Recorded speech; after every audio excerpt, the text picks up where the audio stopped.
Assalamu alaikum, brother Zakir Naik. I'm from Kerala, so this English is more comfortable for me. So my question here is, in fact, Islam is, and I'm sure he is somewhere and he's listening.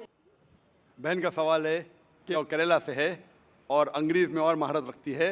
मैं बम्बई से और मैं भी अंग्रेज़ी में महारत रखता हूँ, लेकिन मजबूरी है क्योंकि ये सवाल जवाब का सेशन उर्दू या हिंदी में है, तो मैं जिद्दोजहद कर रहा हूँ कि लोगों को पैगाम पहुँचाऊँ इस ज़बान में। बहन का सवाल है कि चंद महीने पहले 2 या 3 महीने पहले उसने इस्लाम कबूल किया है और उसके वालिद जो एक अच्छे इंसान हैं, जब वालिद को उसने कहा कि आप पीस कॉन्फ्रेंस में आओ, तो वालिद ने शर्त लगाई कि आप अगर टेंपल में आएंगे, मंदिर में आएंगे, तो मैं पीस कॉन्फ्रेंस में आऊँगा। तो उसके वालिद तो पीस कॉन्फ्रेंस में आ गए। तो क्या उसने जो शर्त लगाई वो सही थी या गलत थी? आपने अगर अपने वालिद को कहा कि टेंपल में आप जाएंगी, टेंपल में जाना गलत नहीं है, टेंपल में बुत परस्ती करना, मूर्ति पूजा करना गलत है। मैं भी कई टेंपल में जा चुका हूँ, कई टेंपल में, देखने के लिए टेंपल में क्या है। तो अगर आप टेंपल जाती है और मूर्ति पूजा नहीं करती है और दिल में मानती है कि खुदा एक है, उसके अलावा कोई माबूद नहीं, बुत परस्ती गलत है, तो टेंपल में जाना कोई हर्ज नहीं है। लेकिन टेंपल के सामने अगर आप सिजदा करेंगे मूर्ति को तो गलत है। तो अगर आपने वादा किया है अपने वालिद से कि टेंपल जाएंगे, बेशक जाइए उसके साथ, लेकिन बुत परस्ती मत कीजिए। Don't do idol worship. You can go to the temple but don't do idol worship. Doing idol worship is wrong. If you believe in your heart that there is one God and idol worship is wrong, going to temple is no problem. तो जब तक आप बुत परस्ती मूर्ति पूजा नहीं करती, आप temple जा सकती है। और आपने कहा कि आपके वालिद से कुछ बात कहूँ ताकि इंशाअल्लाह उसे हिदायत मिले। मैं कहना चाहता हूँ इस बहन के वालिद से कि आप दिगर मज़ाहिब का मुताला कीजिए, चाहे बाइबल का, चाहे वेद का, चाहे भगवत गीता का, चाहे कुरान का, और आपको पता लगेगा कि सारे मजहबी किताब कहते हैं कि खुदा एक है और उस खुदा के अलावा कोई माबूद नहीं। मैं आपसे पूछना चाहता हूँ कि अगर आप पढ़ेंगे आपके वेद, जो मैं कह चुका हूँ, उसमें भी साफ तौर से जिक्र आता है कि खुदा एक है और बुत परस्ती गलत है। जैसे मैंने कहा श्वेता उपनिषद में अध्याय नंबर 4 श्लोका नंबर 19, यजुर्वेद अध्याय नंबर 32 श्लोका नंबर 3 में लिखा है, न तस्य प्रतिमा अस्ति। उस ईश्वर, उस भगवान की कोई प्रतिमा नहीं, कोई अक्ष नहीं, कोई पिक्चर नहीं, कोई पेंटिंग नहीं, कोई फोटोग्राफ नहीं, कोई बुत नहीं, कोई मूर्ति नहीं। तो मूर्ति पूजा करना हिंदू मजहबी किताब के हिसाब से भी गलत है। ये कुछ हिंदू धर्म के ठेकेदार कहते हैं जो मजहबी किताब में नहीं लिखा है। तो मेरी इल्तिजा है आपसे, मेरी दरख्वास्त है आपसे कि आप अपनी किताब का मुताला कीजिए और जो ज्ञान रखता है आपके किताब के बारे में उनसे पूछिए। उसमें लिखा है कि मूर्ति पूजा गलत है, और जो मैं हवाले दिया हूँ आप उनसे पूछिए इसकी क्या मानी है। एक मुसलमान कह रहा था, पतला सा, टोपी पहने हुए, दाढ़ी रखे हुए, कि मूर्ति पूजा गलत है। लिखा है श्वेता उपनिषद अध्याय नंबर 4 श्लोका नंबर 19 में। ये क्या सही कह रहा है? आप लाइब्रेरी में जाओ और उसका तर्जुमा पढ़ो, आपको पता चलेगा क्या लिखा है। और मैं अल्लाह से दुआ करता हूँ कि अल्लाह आपको हिदायत दे ताकि आप भी अपनी बेटी जैसे सही रास्ते पे आ सके। सलाम अलैकुम, मेरा नाम अर्जुन है, मैं मुंबई का हूँ। मैं हमेशा परेशान रहता हूँ।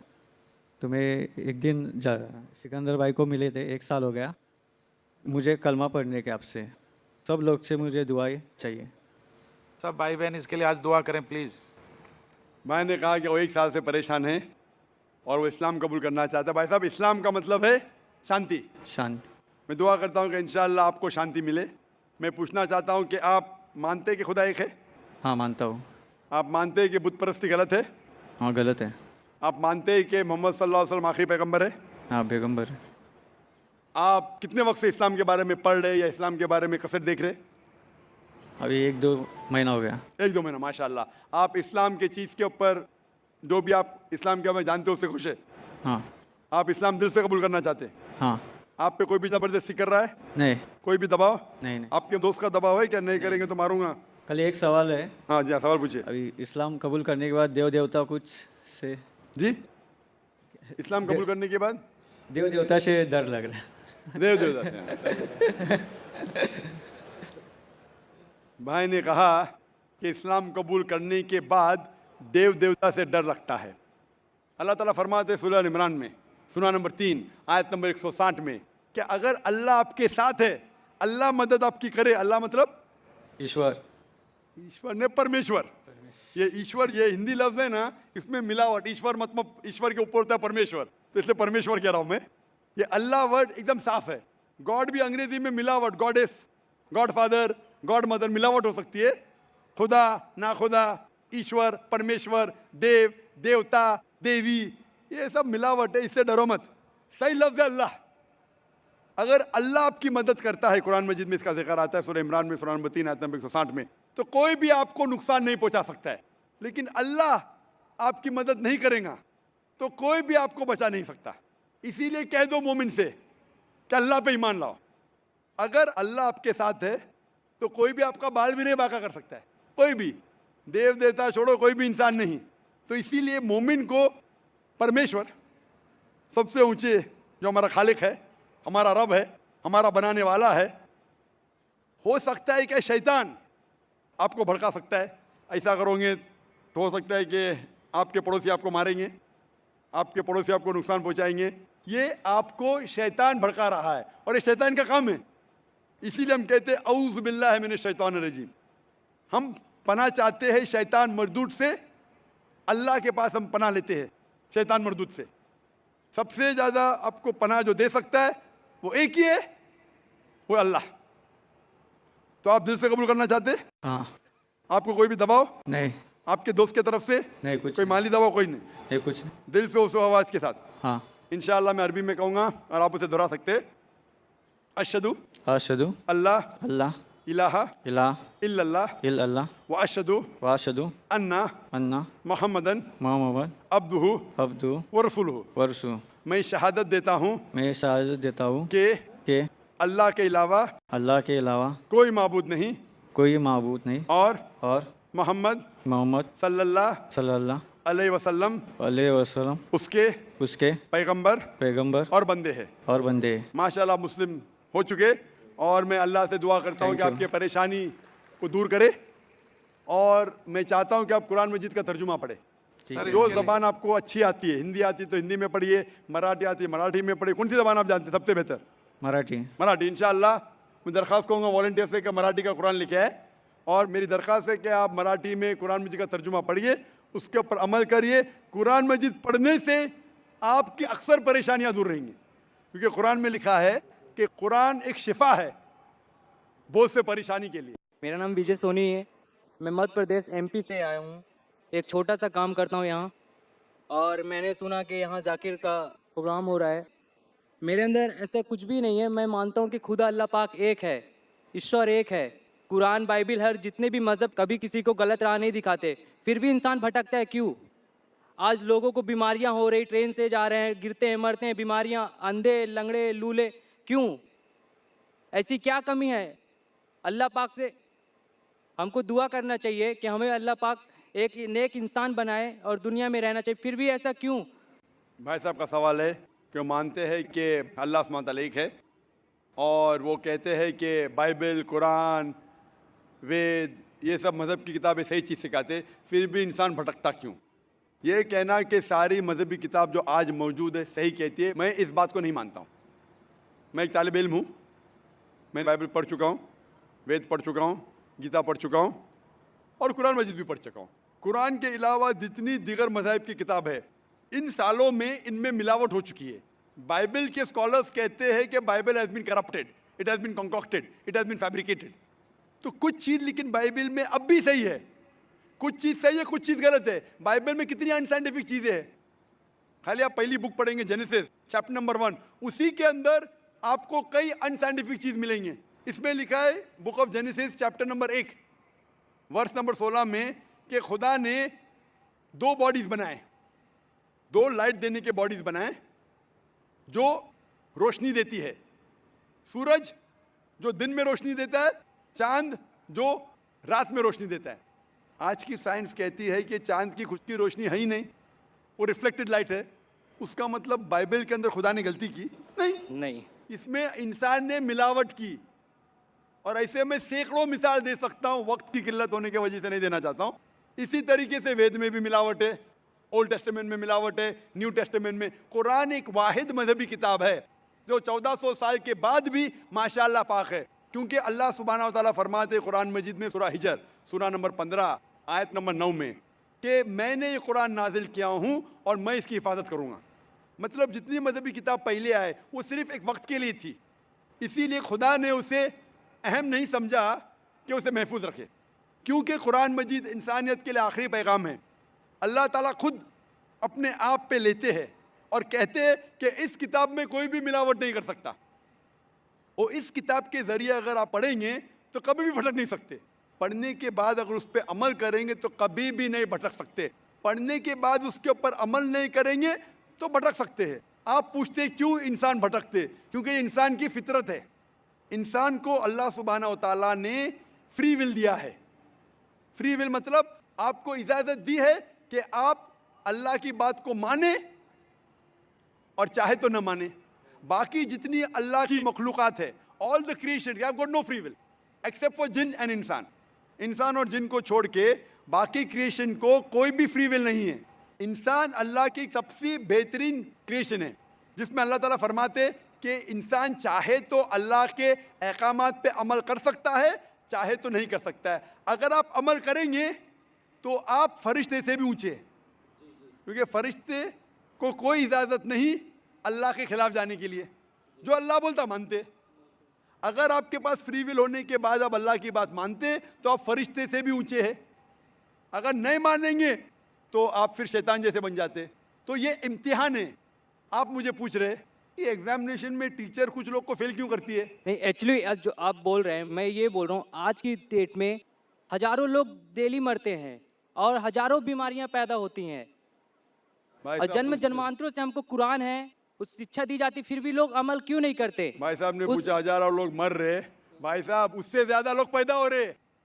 हजारों खुदा- लोग मर रहे, उससे ज्यादा लोग पैदा हो रहे हैं। पैदा हो ये रहे हैं ना। मरने से आप जहन्नम में नहीं जाएंगे। मरना मतलब इम्तिहान का टाइम, घंटी बज गई। इंसान आप- एक भाई साहब, हाँ। आप सवाल कर रहे, मुझे जवाब देना है, बाकी लोग भी ठहरे हुए। जी जी आप अगर सवाल पे सवाल पूछते जाएंगे तो बाकी लोगों को वक्त नहीं मिलेगा। जी उसूल है क्या, एक सवाल पूछना। मैं जी। आपको 2 की इजाजत दिया, 3 की दिया। आप अगर बहस करने लगेंगे तो मुश्किल हो जाएंगी। नहीं, बहस नहीं कर रहा। नहीं, क्योंकि ये सवाल जवाब का सेशन है। आप जो सवाल के उसका जवाब नहीं सुने, दूसरा सवाल पूछ रहे। आपने पूछा कि हजारों लोग मर रहे, तो मैं कह रहा हूं कि हजारों लोग पैदा भी हो रहे, फिर भी पॉपुलेशन का प्रॉब्लम है। हजारों बीमारियां पैदा हो रही हैं। अब बीमारी से लोग अगर मर रहे अल्लाह ना। की इबादत करेंगे, कुरान की मुताबिक चलेंगे, तो क्यों बीमारी फैलेगी? लोग क्यों नहीं करते? आज इस्लाम भाइयों में कितने लोग हैं जो दरगाह पे जाते हैं, दरगाह को खुदा मानते हैं। भाई साहब ने कहा कि बहुत से लोग बीमार हो रहे। बीमारी नहीं। 2 किस्म की होती है। आप एक मिनट, ये जैसे इस्लाम में हमारे भाई हैं और कितने सारे भाई हैं, कितने लोग खुदा अल्लाह पाक को मानते हैं। ये सत्य बात है, ये मैं भी मानता हूँ। हर इंसान को अमल करना चाहिए। आज इस्लाम को मैं भी मान भाई साहब आपके आखिरी सवाल का जवाब दूंगा। आप बोलते बहुत से लोग बीमार। बीमार 2 किस्म के होते हैं। एक होती जिस्मानी बीमारी, एक होती रूहानी बीमारी। जिस्मानी बीमारी के वजह से कोई भी जन्म में नहीं जाएगा। बीमार होना इंसान की फितरत है, नॉर्मल, कुछ गलत बात नहीं। बीमार होना, बीमार होना का मतलब नहीं कि आप जन्नत में नहीं जा सकते, लेकिन रूहानी बीमारी होंगी तो प्रॉब्लम है। बहुत से लोग कहते हैं अपने आप को मुसलमान, अगर शिर्क करते तो उसे जन्नत नहीं मिलेंगी। मैं आपसे पूछना चाहता हूँ, बाकी लोग को छोड़ो, आप एक खुदा में मानते? खुदा को मानता हूँ। आप बुत परस्ती को गलत समझते हैं, सही समझते? गलत है ना वो? आप मानते हैं कि मोहम्मद सल्लल्लाहु अलैहि वसल्लम आखिरी पैगंबर है? अभी खुदा तो एक है, अभी अल्लाह ताला कितने पैगंबर भेजता है ये मैं भी नहीं जानता। लेकिन मुझे ईमान रखना पड़ेगा जितने पैगंबर है वो सही है, और आखिरी पैगंबर पे तो ईमान रखना पड़ेगा। मैं भी नाम नहीं जानता हूँ जितने पैगंबर है। मोहम्मद सल्लल्लाहु अलैहि वसल्लम फरमाते कि इस जमीन पे 1,24,000 पैगंबर है, नाम से सिर्फ 25 का जिक्र है कुरान मजीद में। मैं उन पे ईमान लाता हूँ, लेकिन अमल करता हूँ आखिरी पैगंबर की सुन्नत और सीरा पे। मैं पूछना चाहता हूँ, आप मानते हैं कि मोहम्मद सल्लल्लाहु अलैहि वसल्लम आखिरी पैगंबर है? मैं मानता हूँ पैगंबर हजरत मोहम्मद साहब के जो कुरान में लिखा हुआ है, लोगों को अमल करना चाहिए, मेरे को भी अमल लोगों करना को चाहिए। छोड़ो, आप अमल मैं- करने को तैयार है? मैं कोशिश करता हूँ चलने की। बिल्कुल सही, कोशिश करो। अमल में ऊंच नीच ही चलेगा। कोशिश करते क्या आप? कोशिश करता हूँ। आप मानते खुदा एक है? खुदा एक है। आप मानते बुत परस्ती गलत है? हाँ, गलत है। आप मानते मोहम्मद सल्लल्लाहु अलैहि वसल्लम आखिरी पैगंबर है? खुदा एक है। आज मैं इस्लाम कबूल करूँ, आपके मैंने कल में कबूल किया, पर अगर मैं गलत करूँगा तो गलत है ना? खुदा भी गलत कहेगा। यही सवाल मुझे एक शख्स ने पहले पूछा था। अगर मैं इस्लाम कबूल करूं, मुसलमान बनूं और कुछ गलती करूंगा तो गलती मैं नहीं, ये इंसान है। हाँ मालूम है, अबे मैं भी गलती करता हूँ। मैं पहले कह चुका हूँ कि ये डॉक्टर जाकिर नाइक, मैं ये नहीं कहता कि मैं 100% सारी बातों पे अमल करता हूँ इस्लाम की। मैं ये नहीं कहता कि 100% मैं पक्का मुसलमान हूँ। मैं कोशिश करता हूँ ये इंसान गलती का पुतला है, इंसान गलती करेगा ही। अल्लाह के मेहरबानी के बिना, अगर अल्लाह मेहरबान नहीं है तो कोई भी इंसान जन्नत में नहीं जा सकता, ना तुम ना मैं। आप समझ रहे? जी गलती करे प्रॉब्लम नहीं, लेकिन सबसे अहम गलती से दूर रहो, बुत परस्ती। आप बुत परस्ती से दूर रह सकते? कोई नहीं बच सकता उससे। बुत परस्ती से बच सकते, मैं बचाऊं, आप बचना चाहेंगे? बुत मैं- परस्ती, कैसे आप बचे हैं? बुत परस्ती मतलब आइडल वर्शिप, मूर्ति पूजा। हम मूर्ति पूजा से बचा हुआ हूँ। बस, आप मूर्ति पूजा से बचना चाहेंगे? आप बचे ना मूर्ति पूजा से? खुदा आप वादा देते जिंदगी में मूर्ति पूजा नहीं करेंगे? खुदा को मानता हूँ, अल्लाह पाक को, निराकार है, उसका कोई आकार नहीं है। मूर्ति आप- पूजा लोग करते हैं, लोगों की आप आस्था करते? बढ़ती है, आप करने दो, कर- जो करते हैं करते हैं। आप करते? मैं खुदा को मानता हूँ, दरगाह पे भी जाता हूँ, मंदिर पे भी जाता हूँ। कोई जाना कोई गलत नहीं है। गलत जगह पे जाना गलत है, सही जगह पे जाना सही है। आपको अगर अल्लाह की इबादत करना है तो जाइए मस्जिद में। मस्जिद मतलब सिजदा की जगह, जहाँ नमाज पढ़ी जाती है, उस जगह को क्या कहते हैं? मस्जिद। आप मस्जिद जाओ, वो सही जगह है। मस्जिद जाके अल्लाह की इबादत करो, वो सही है। उसके अलावा आप गलत जगह जाएंगे तो आप सही रास्ता नहीं पाएंगे। इसीलिए मैं कहता हूं, आपको सिर्फ अल्लाह की इबादत करना चाहिए, मूर्ति पूजा नहीं करना चाहिए और अल्लाह के पैगंबर पे मानना चाहिए। अगर आप तीन चीज पे मानते कि खुदा एक है, उसके अलावा कोई माबूद नहीं है और मूर्ति पूजा गलत है, और मानते हैं कि मोहम्मद सल्लल्लाहु अलैहि वसल्लम पैगंबर है, तो आप इस्लाम के रिलीजन में दाखिल हो सकते। मैं अमल आस्ते आस्ते आएगा, अमल आस्ते आस्ते आएगा। जरूरी नहीं आज आपने इस्लाम कबूल किया तो 100% मुस्लिम होंगे। 100% होना मेरे बस में भी नहीं है। हमें कोशिश करना चाहिए धीरे धीरे 50%, 60%, 70, जितना हो सके उतना बेहतर है। लेकिन पहले दाखिला तो लेना चाहिए। आप स्कूल में पहले दाखिल तो लो। उस खुदा पाक के हमारे दिल में, लोग कहते हैं रूह जो अजय अमर है, वो कभी मर नहीं सकती, नापाक नहीं हो सकती, और वो चीज़ अपने अंदर है, उसके एक अंश है हम लोग, जिसको कभी देखा नहीं है किसी ने। खुदा को देखने की जरूरत नहीं, खुदा के अहकामात पे अमल करने की जरूरत जी, है। जी, जी। खुदा की ताकत देखो, खुदा का पावर देखो, वही काफी है। बहुत खुदा है। को खुद देखना जरूरी नहीं है। आप अगर एक खुदा में मानते, बुत परस्ती नहीं करते और पैगंबर में मानते मोहम्मद सल्लल्लाहु अलैहि वसल्लम, वो काफी है शुरू होने के लिए। फिर उनके अहकामात पे कुरान पढ़िए, अमल कीजिए, वो बाद में आएगा। आप एडमिशन लेना चाहते? मैं खुदा को, अल्लाह पाक को मानता हूँ और मानता रहूँगा। पर मैं ये नहीं सोचता कि मतलब अभी आपके बोलने से, मैं मानता हूँ कि आप सही बोल रहे हैं, कोई गलत नहीं है, पर मेरा दिल एक्चुअली बोल रहा है कि खुदा निराकार है, उसको दिल से पुकारो, वो है। और लोगों को यहाँ से इस कैंप पार्क जाने के बाद लोग सोचेंगे कि गलत बोला, अच्छा बोला, लोग उसमें खूबियाँ निकालेंगे, और जो सही है वो अल्लाह ताला की बात को समझेगा। और यहाँ से कितने हज़ारों लोग हैं और लाइव टेलीकास्ट आज टीवी पे देख रहे हैं, उन सभी से गुजारिश करूँगा कि उस अल्लाह पाक निराकार ईश्वर पे अमल करें, ना कि एक दूसरे की बुराई करें। और आपसे भी मैं ये चाहता हूँ, दरख्वास्त चाहता हूँ कि आप बहुत बड़े हैं एज में और मैं आपसे बहुत छोटा हूँ, और ज्ञान में भी आप मेरे से काफ़ी बड़े हैं, पर एक मैं मूर्ख बालक हूँ। और मैं यही जानता हूँ कि खुदा अल्लाह पाक एक है। लोगों को सिर्फ ईमान रखना चाहिए, इंसानियत रखना चाहिए, और उस खुदा अल्लाह पाक को राह में चलना चाहिए, कोशिश करना चाहिए। भाई साहब कहते खुदा है कि मैं दुआ करूंगा अल्लाह ताला आपको और हिदायत दे। जब आपके दिल से आप मान लेंगे कि ये मज़हब सही आप कर सकते हैं, अभी आप अगर उससे संतुष्ट नहीं है तो मैं बिल्कुल नहीं कहूँगा कि आप इस्लाम कबूल करें। और पढ़िए कुरान मजीद के बारे में, जब आप लोग को बोल रहे खुदा एक है, आप कबूल कर रहे, क्या रहे, वो आप जाने और आपका खुदा जाने। मैं दुआ करता हूँ अल्लाह से आपको हिदायत दे। मैं चाहूँगा कि कोई वॉलंटियर अगर इसको कुरान मजीद का तर्जुमा देख सके, उसको पढ़िए, और कुछ अगर परेशानी पेश है कुरान मजीद के बारे में, आप मुझे इंशाअल्लाह डोंगरी में आके सवाल कर सकते हैं।